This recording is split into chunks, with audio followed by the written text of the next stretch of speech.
Recently, Meta hasn't been seeing the best of days. Last month, the company's stock saw a steep plunge, which happens to be its worst in history.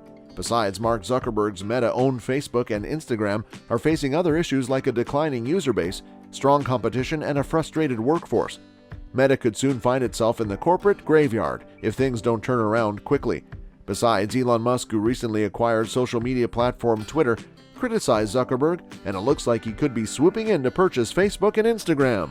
So what did Musk say and how did Zuckerberg react? Let's find out in this video. Facebook has been in hot water since February as the company's stock prices took a nosedive.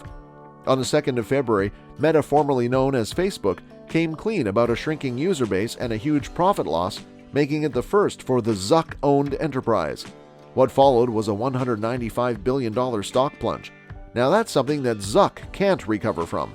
This 22% dip is easily the biggest collapse in market value for a U.S. company in stock market history. But why did the company get here? Well, there are a number of reasons. If you take a close look, you'll find that the company is facing a shortage of monthly active user bases, problems with creating a workable metaverse, a combative work environment, and much more. With TikTok dominating, Facebook has taken a backseat, which is why it's no surprise the number of users is at an all-time low. The platform has been hit with the masses with its short-form videos, and it's clear that Zuckerberg wants in on the action as Facebook came out with its own copycat Reels. Still, Facebook reported about a 1 million drop in average daily users in the fourth quarter of 2021 at the start of the year, making it the first decline since the company went public back in 2012. And that's not the worst of it. It's expected that by the end of the year, Facebook's user account will be around 178.3 million, which is 1.4 million lower than last year's numbers. Interestingly, the users lost were all reported to be under the age of 25. Adding the fact that Apple's iOS has made targeted advertising a nightmare for the social networking service, and you've got yourself a perfect recipe for a stock plunge. The new iOS guidelines are expected to round up a $10 billion loss in revenue this year for the company. Zuckerberg also has the reinvigorated Federal Trade Commission to worry about. Back in January, the commission won permission to pursue an antitrust lawsuit against the company from a federal judge who apparently found the allegations robust and detailed. On the other hand, the judge rejected the company's attack on FTC chair Lina Khan.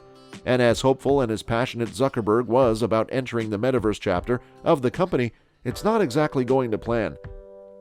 According to reports from CNN, Meta's AR and VR units, Reality Labs, suffered a more than $10 billion loss in its first ever financial reports, which isn't the best of moments. These kinds of numbers are only going to drive away investors. At least that's what Tom Johnson, the global chief digital officer at media agency Mindshare Worldwide, thinks. Investors will look at these numbers closely as a first indicator of how far off the metaverse is from being a profitable reality. People already had their doubts about meta utopia, and this recent stock crash is not entirely inspiring a lot of confidence. Now, Zuckerberg isn't one to give up. Despite the numbers betraying him, the Facebook CEO is trying to calm down both investors and employees. He said, "We've made these types of transitions before, where we took on headwinds in the near term to align with important trends over the long term." However, those words do little to gain trust among the masses that already have their own opinions. The social media service has been dealing with bad press when it comes to the health and self-image. As per whistleblower Francis Hudgens' testimony, when it came to researchers and lawmakers questioning Facebook about the health and safety of users, the company hardly ever faced up to the truth. Given its history, it almost seems like fate for the company to find itself in these turbulent waters. Facebook has easily set itself as a company to not trust. Most people out there have their eyes wide open when the company came out with its new cryptocurrency dub, Libra. There wasn't exactly a long line of people lining up, even though the company allowed users to convert their home currencies into Libra anywhere in the world.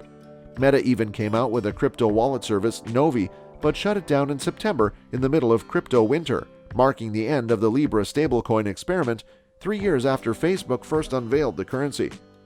There are also employees working behind the scenes who have similar grievances. At a company-wide town hall, many employees came forward to detail their experience working at the company. Apparently, there was an insane pressure to be happy all the time. COO Sheryl Sandberg said, "There shouldn't be this pressure to pretend to love something when they don't feel this way." Apparently, the company forces workers to place the company above all else in their lives and fought in line with their manager's orders. Many went as far as to call it a cult. Cracks have appeared in Facebook's reputation as the dream workplace. An employee even bashed the company for using the stack ranking system to grade its employees. Basically, there's a restricted number of employees who can get a good performance review, and the only way to work your way to that is by being on the manager's good side. Otherwise, you're screwed. Meta, as you can see, is in a lot of hot water, and it'll only take a miracle to get out of this mess. Well, that's all for the video. Hope you enjoyed this video. Thanks for watching.